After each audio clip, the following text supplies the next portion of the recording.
We are nearing the end of the Owl House, and there are still a few questions we need answering.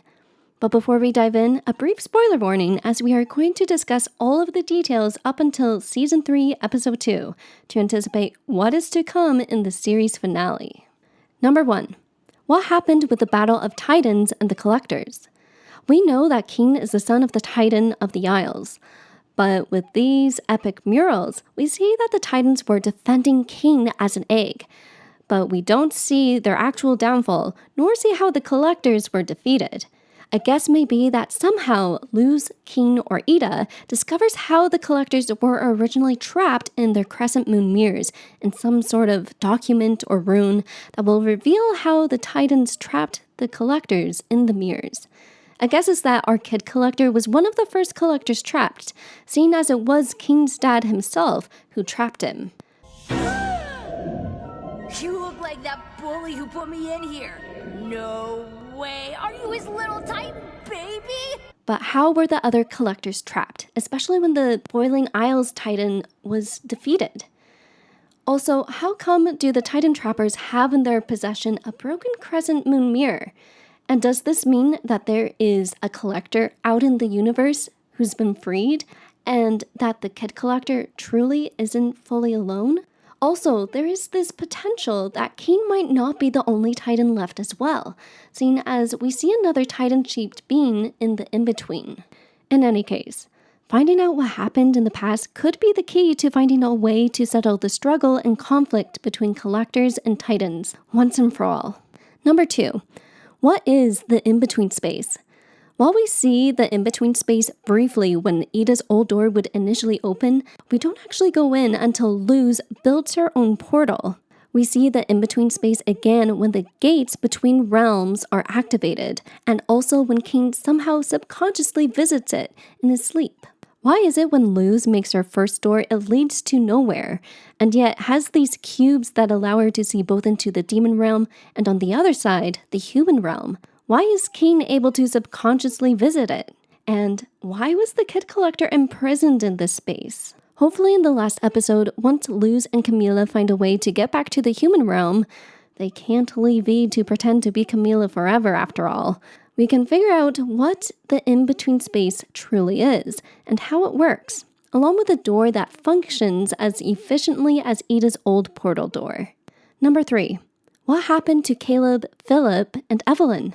We've gotten flashbacks and an implied story of what happened, but I feel that a huge key in understanding what happened to Caleb and Philip is by finding the story of Evelyn, which we may be able to access now that Flapjack is a part of Hunter.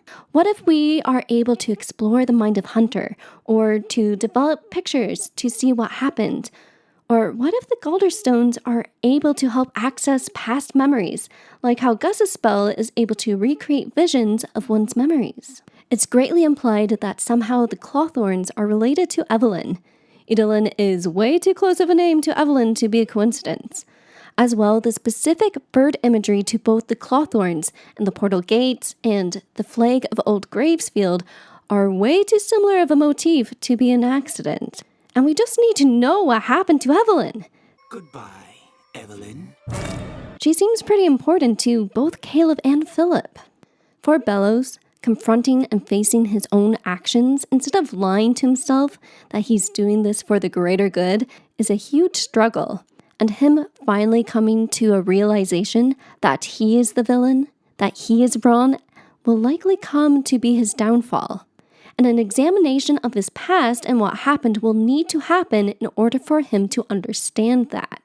Philip, Bellows, cannot be redeemed for anything he has done. And once the truth has been determined, once Bellows begs for his own soul to be saved, once he realizes how irredeemable his actions were all along, by him finally being confronted by the truth of what happened, will be his ending.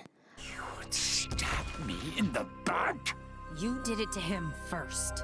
So it would make sense that we as an audience find out what happened in the past for Bellows to be so hell-bent for so long to succeed as a witch hunter and to get his revenge. Number 4. What happened to everyone's magic after the Day of Unity? And what will happen to the Coven system? Because of how quickly the collectors started turning people into puppets, we didn't get to see a whole lot of the aftermath from the Day of Unity spell itself. But I feel like it would make most sense if the Day of Unity and Bolus's actions had a long-standing impact on the residents. It was a draining spell, and while the Kid Collector saved people's lives, that looks like quite a bit of people's magic that was being drained. If the people of the Boiling Isles' magic was drained, would there then be a need to use glyphs? Will they still need to use the coven system if none of them can use magic like they used to? None of the Titans, nor Cain, have ever shown that they can create a spell circle with just their hands, and Cain's collar has very much what looks like a glyph. Did the Titans originally use glyphs, like Ida had implied ages ago that witches used to do magic differently? What? I know witches did magic differently in the past, but I never bothered to figure out how.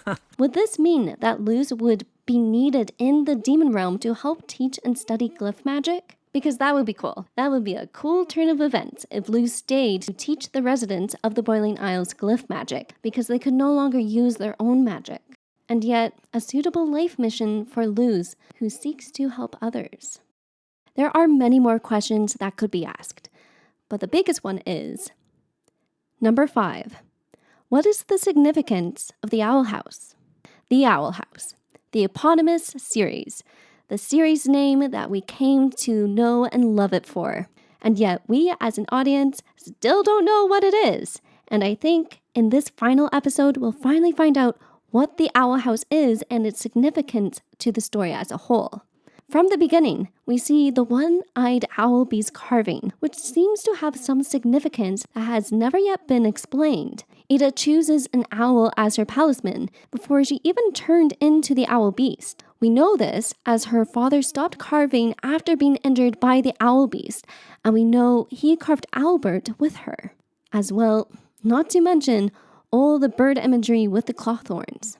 The carving doesn't look like Ida's owl beast either, being one-eyed, and for some reason, that eye and design motif looks suspiciously like the portal door, the very reason Luz ends up in the demon realm in the first place. There's a lot to cover in the final episode. While it seems a lot, I do feel that we will be able to get many of our burning questions answered before the end. Dana Terrace and the Owl House team have done a fantastic job in delivering the story in the format that it's in, and I've no doubt that the final episode will be filled with lore, character realization, and an ending to a series that we'll never forget. Some things don't last forever, but the memories certainly will. So thank you for watching. What are your burning questions you hope are answered for the series finale? Let me know in the comments below, consider subscribing, and stay magical.